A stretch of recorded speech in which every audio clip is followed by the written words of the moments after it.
Welcome to Simplify. I'm Caitlin Schiller. And I'm Benjamin Solar. So, because this interview is the second part of a two-parter to the book, The 15 Commitments of Conscious Leadership, written by Jim Detmer, Diana Chapman, and Kaylee Werner-Klemp, we're going to jump in pretty quickly. Right. Go check out the first episode. It's in the feed. The first episode is with Jim Detmer. We give a little bit more context about some of the key concepts. So go check out that episode first. Yeah. And in this episode, our guest is Diana Chapman, the other co-author of The 15 Commitments of Conscious Leadership. And with Jim Detmer, she's also the co-founder of the Conscious Leadership Group, where they bring a radical new leadership model to the organizational world. They want to help put out into the world more leaders who are powered by radical responsibility, curiosity, authenticity, and integrity. So let's talk about the interview. What's one thing we should listen out for with your talk with Diana? Well, with Diana, I had a chance to discuss one of the most important of the 15 commitments, and that is taking radical responsibility. Because this commitment is the foundation to all of the following ones. And also learning how to do that will help you wring the drama out of your life.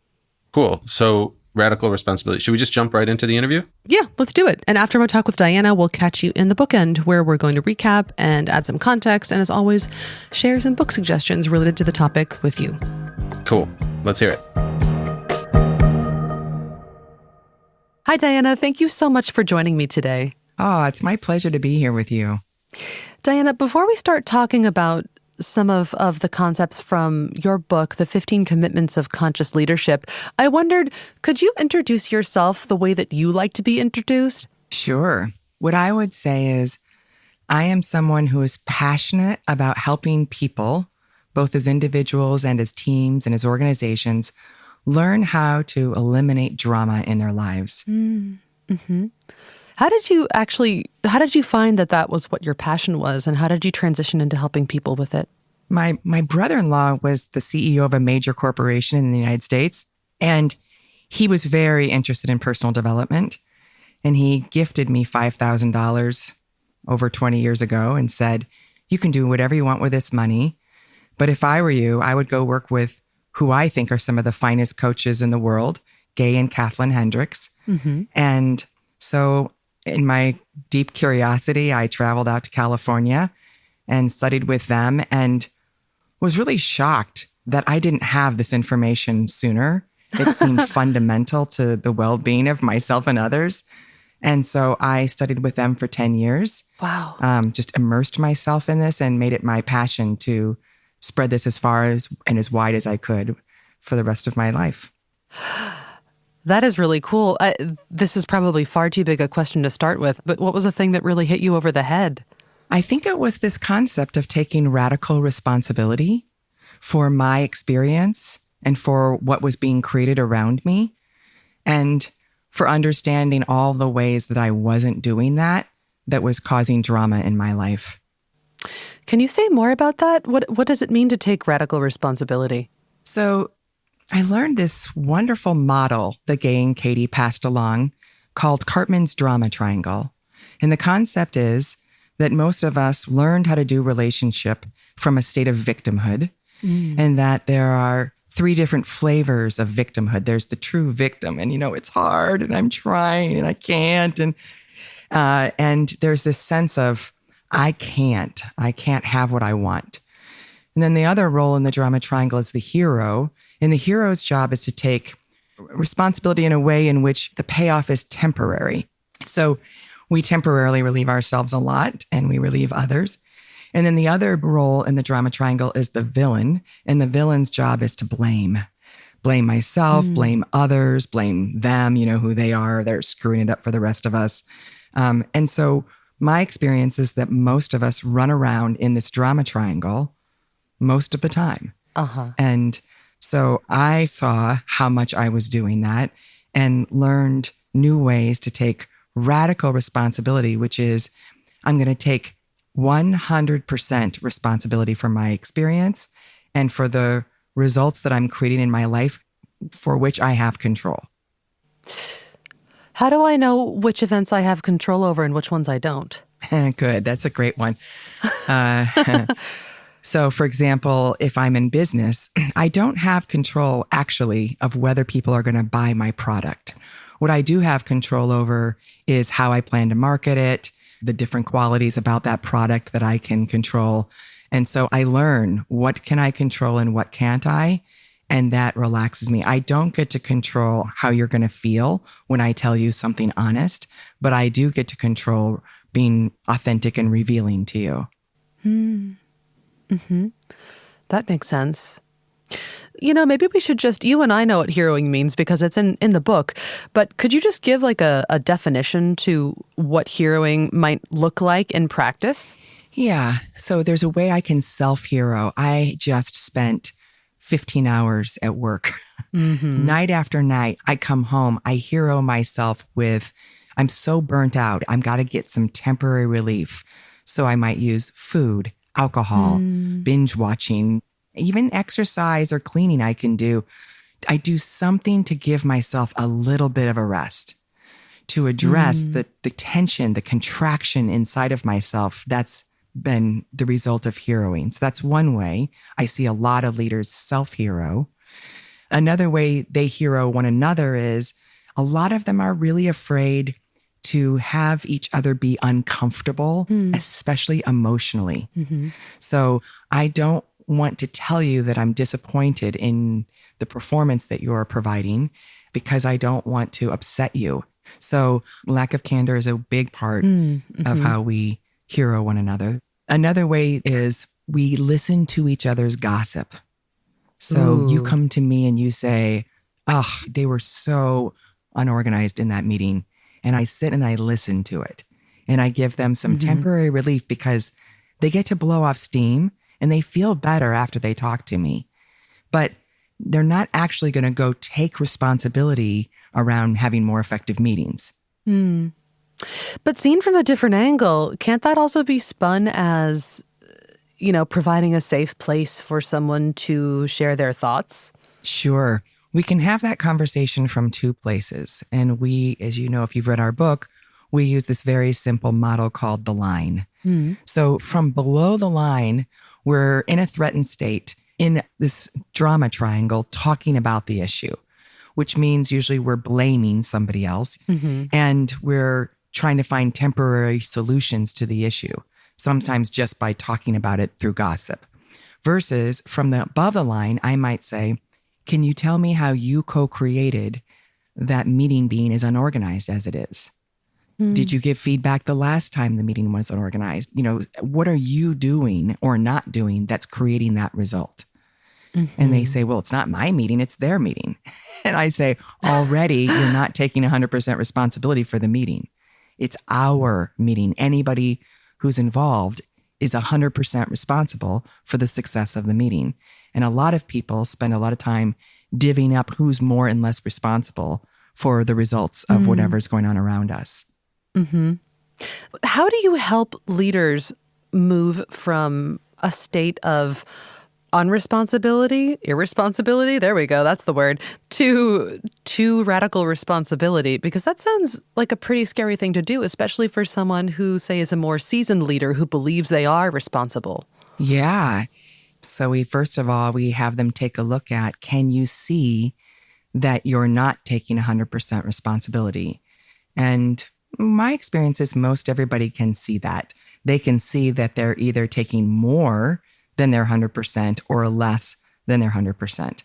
And then we help them understand that the reason they're doing that is because they're scared. I'm scared that if I don't stay here long hours and work extra hard, that we won't make our numbers and we won't stay in business and people will think, badly of me. I'm just scared. So we help leaders learn to be with that scared part of themselves. And then we see if they'd be willing to shift back into taking just their 100%. And, about 80% of the time, the answer is no. No, I'm too scared. And that's okay. But now they're aware. Now they're aware that they're not taking radical responsibility and they're aware of the costs of that, both to themselves and to others. That makes me think of, in the book, you urge people to take a look at what the opposite of their story is. Could you talk about the utility of that a little bit, looking at the opposite of a story? Yeah. So, somebody might come in and say, oh, I'm right that colleague is incompetent. And when the mind wants to be right, then it's going to not be available for what it would take to be 100% responsible for changing the results, because we'd just rather be right than learn and grow. So the idea is that you've got to challenge the mind to let go of being right. So commitment 10 of the 15 commitments is, are you willing to see that the opposite of your story could be at least as true? So I'm going to give you a real example. I had somebody who I was working with who was very upset that the CEO was not giving them the feedback, and they wanted to be very right about that. So I had him take a look at, let's look at the opposite of your story and see how it's at least as true. We're not suggesting that we're looking for something that's, now you get to go be right on the other side, that, oh, he's great, he gives plenty of feedback. We're not suggesting that. We're just suggesting, hey, okay, it could be true that he doesn't give you good feedback. It could also be true that he does. And then can we help the mind come to a place where they're both true and they're both not true? And then what do you get to learn? So I had this man take a look at, give me examples of how he does give you feedback. And for a moment, he found that difficult to do because he was so convinced he was right.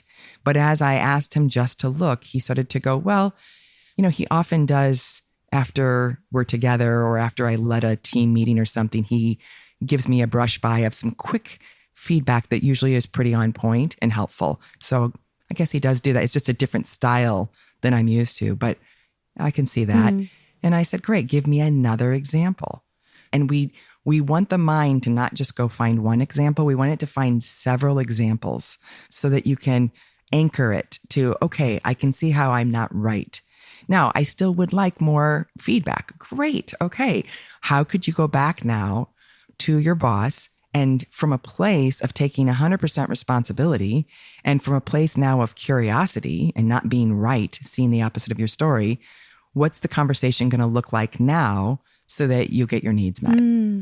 And he said, thank you so much, because I do see I would have gone to him from that, place of blame and wanting to be right. And he's like, actually, I'm not sure I do want any more feedback from him now. I think probably I'm getting as much as I want. But so it sounds like by inspecting the opposite of whatever your story is, that is one way to get out of the drama triangle. How else do you help leaders get out of the drama triangle? So it's one of the reasons why we wrote this book, because we had that question being asked of us. How else can we get out of the drama triangle? And we said, well, these 15 commitments are the way. So when somebody is stuck, we ask them questions like, would you be willing to shift from your resentment to appreciation? Or would you be willing to see this person as an ally? Or would you be willing to feel all your feelings? So each of the commitments is a shift move out of the drama triangle. Hey,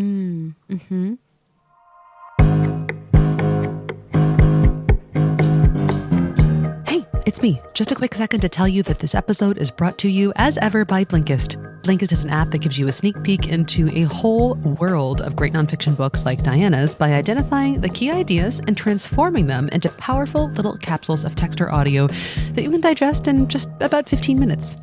Now there are also shortcasts, and it's the same deal, but for amazing podcasts. The difference is that we work directly with the original hosts like Malcolm Gladwell and Dr. Laurie Santos to pull out the most incredible, juicy insights, add a little bit of new context of the new hosting, and give you something nutritious and delightful to listen to in 15 minutes or fewer. As with most things, it's better if you just try it out yourself. So go to Blinkist.com/simplify, click try Blinkist in the top right-hand corner, and you can try it for 14 days for free by entering the code PLAYFUL. That's Blinkist.com/simplify. Use the code PLAYFUL, and you're good to go. Hope you love it. And now back to my talk with Diana. Actually, could you talk a little bit about what a shift move is and why is it important? Okay, so a shift move is anything I do to shift myself out of this drama triangle consciousness. We call that living below the line in a state of threat and fear. So anything you can do to shift yourself from that threatened state, that contracted state, that state of victimhood, to a state of trust. to above the line, to a place of curiosity. And so the shift move is, what's something practical I can do? So looking at the opposite of my story is a shift move that can shift me from wanting to be right to being open and curious. So throughout the book, we give examples of different shift moves you can use to move yourself from one state to the other. Okay. Do you have a favorite, or does it really just depend on context? Well, I think one of my favorite shift moves is play, because when you're below the line in a threatened state, things feel really serious. And the more serious they get, the more contracted we all get. And the more contracted we get, the less we get to learn. And so it's one of my favorite chapters in the book is around helping people learn how to play with, especially with their reactivity. So I'll give you an example. I have a CEO client who can be a bit of a bully with his team. He'd gotten that feedback, and he had sometimes a my way or the highway attitude that was starting to create a pattern where people weren't giving him feedback anymore because they were afraid of being dismissed or ignored. So he realized that this was a pattern. And so he decided to give this part of himself a name. So he called himself the boss.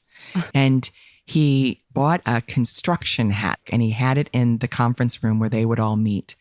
And he asked his team, if you start to see the boss come out in a way that's starting to feel like I'm bullying, would you let me know? And they made an agreement that they would. So they had a little sign. So when somebody would give him the sign, he'd go grab the hat, put it on, and he'd make the pattern bigger first. He'd exaggerate it till it was funny. You all know I'm the one in charge and everything is my way. And he'd make it fun and funny, and everybody would giggle until he could see the pattern himself.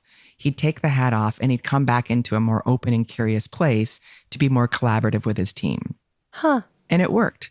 You know, he had to wear it fairly often in the beginning, but as he continued to play with the pattern stopped playing him.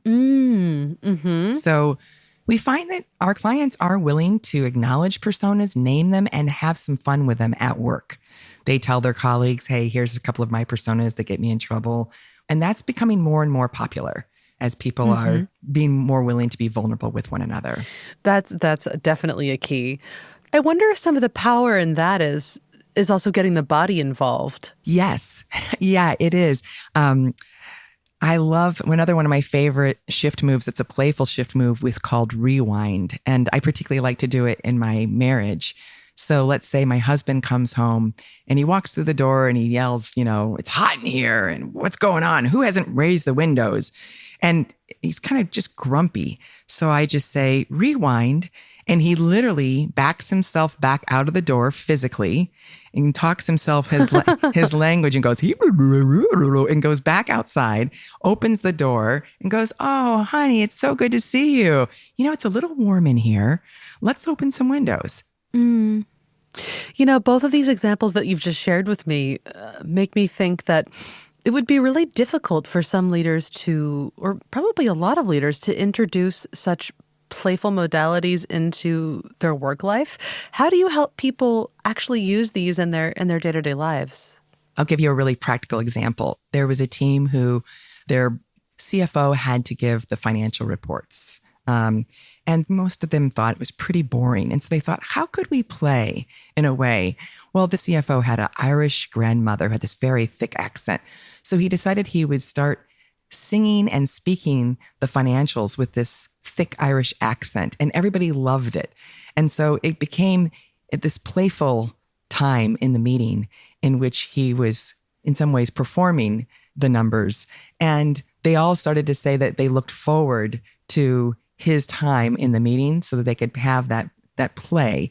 It wasn't such a big deal anymore to have to sit through those numbers. Nobody thought that was too weird or odd. It was fun. And so things like having a ball in a meeting where we could toss the ball around when we're talking about ideas. It's just a simple, playful move that gets us up in our bodies and has us thinking more creatively. So we try to find things that are actionable at work that they'll do. Do you have any thoughts about how we can more consistently bring our body intelligence into how we lead? Yeah. So there's a couple of different ways. One is we have this shift move called whole body yes, which means as you're considering options, when you try different options on, do you have a whole body yes? And we have people start to get trained on what does that feel like in the body? So for example, in my body, a whole body yes feels like energy starts running up through my body rather than down. It feels warmer versus cooler. There's a vibratory difference in my body when I'm aligned with a whole body yes. And so it's a very physical experience. It's instinctual. And we're wanting to bring that instinctual wisdom back online for leaders. So we spend a lot of time, what do you feel in your body? I remember many clients saying, I don't know if I feel anything. I don't pay attention to that. So we're asking leaders to notice, is there a pressure in your chest that might indicate that you're sad? Is there any heat or tension up through your neck or your shoulders, your back, your jaw that might suggest you're angry? The other thing we pay attention to is as people get more reactive to life, their bodies tend to get more contracted and they have less access to movement. And when we're born, we have access to thousands of movements. If you watch children, they're just all over the place in their bodies. And they say that one of the things that we do, if you're watching somebody in a distance walking down the street and you just can see a shadow of them, you'll base what you think their age is based on how much they're moving in their bodies, particularly in their hips. And so one of the things we do is have people start moving their bodies out in new ways that they haven't been moving them. And when they're reactive, in fact, I would challenge anybody, if you're really reactive about something, just start moving all of the joints in your body, your vertebra, your fingers, your toes, just start moving everything in an improvisational way. You can't stay reactive. It used to be how I would shift my patterns with my husband. We would argue about money. We would just start moving our bodies and, probably from outside we looked silly, but we just couldn't stay reactive. And we found solutions to all of the, the tensions between the two of us around spending and saving money. That is so interesting. I guess every couple develops their own coping strategies and their own toolkit around how to deal with uncomfortable conversations. This book is about commitments of conscious leadership, but so far you've shared 2 examples about your relationship, and I talked with Jim a little bit about relationships as well. I think it's interesting how tied together the idea of leadership in a company or in an organization is, and leadership of yourself and your own emotions and how you lead and interact in an intimate relationship. Yeah. It's funny that they're so related. Yeah. Well, first of all, we would just say we believe everybody's a leader based on our definition. And we define leader as anyone who wants to take responsibility for their results in the world. And that includes your home life, your community, your work. We're leaders everywhere we go. And everything that's going on is just relationship and conversations. All of life is just sets of conversations in my own head with myself, with each other. It's all relationship. So these tools that we have shared in the book, we actually first learned many from Gay and Kathlyn Hendricks, who were experts in personal relationships. And what I loved about them was the play that they brought to the work. And I also loved how much they got bodies involved. And so then it was our task to see how could we take these brilliant concepts and apply them in the workplace. And I'll give you another example of body. I was working with a team. They were an advertising agency, and they were feeling really stuck creatively around a campaign with their biggest client. And so I said to them, okay, here's what I'd like you to do. I want everybody to stand up. And I started to have them do this practice of moving their bodies, particularly all of their joints, in all these different new ways. And at first, a couple of people said, this seems ridiculous. And I said, I know I'm ridiculous. Just go with me. So they kept, They kept moving their bodies. And I said, now I want you to start to talk about this ad campaign while continuing to move in this way. And we did this for about 10, 15 minutes. At the end of that process, they had a whole new strategy for the next ad campaign and were shocked at how easily it came through them. And I said, well, what I noticed about you all is the more scared you got about not being creative with a campaign, the more I saw you all freezing in your bodies. So I wanted to help support that shift of getting out of that frozen, contracted place. And once their bodies started to open up, so did their creative thinking. That makes a lot of sense to me. Do you think that drama is interpersonal relationship drama? Do you think that that's related to frozenness in the body? Totally. Can you remember like being a kid and watching your caregiver, or your parent, or whomever else was there, walking into the room, they put their hands on their hips, they're stiff, and you know exactly what's going to come out of their mouths, right?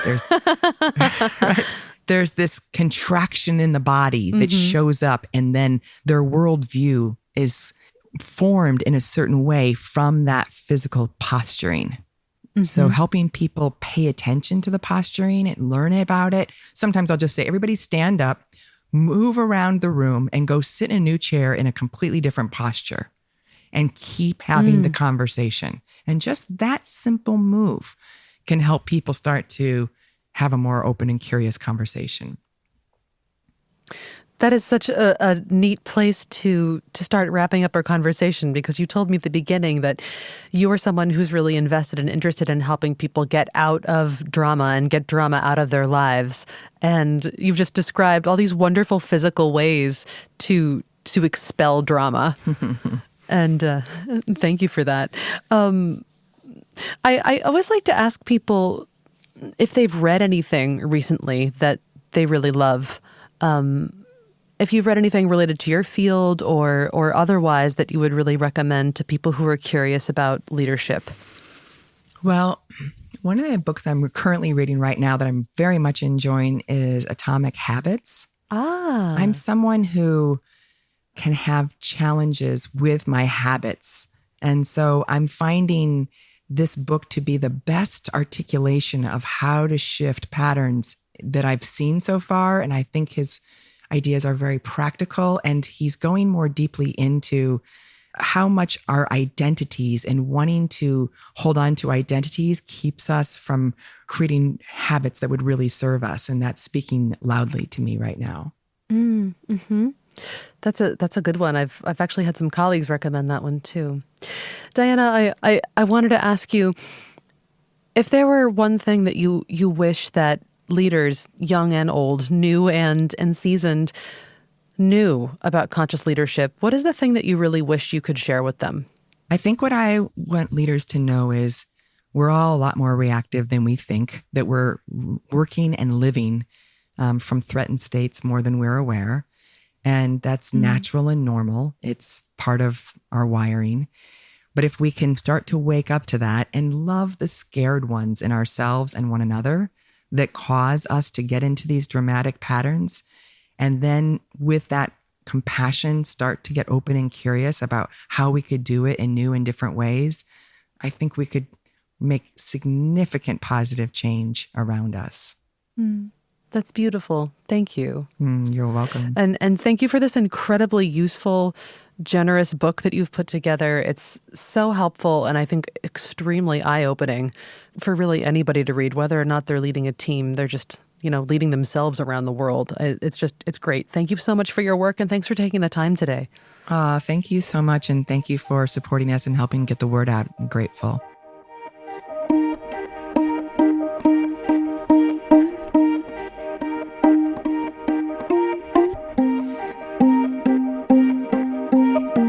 Welcome to the bookend, where you wanted to say this part this time? Welcome to the bookend. Where we end with books. Oh, you got it. You did it. All right. But first, we always like to talk a little bit about the interview. I find really beautiful what Diana said at the end, that we are all a lot more reactive than we think we are. And that if we can start to love the scared parts in ourselves and one another, that we can make significant changes in our lives. What was your favorite part, Ben? I think radical responsibility. I love the word. I love the term. We talk about radical candor, but I love the radical responsibility. I love the idea of the drama triangle.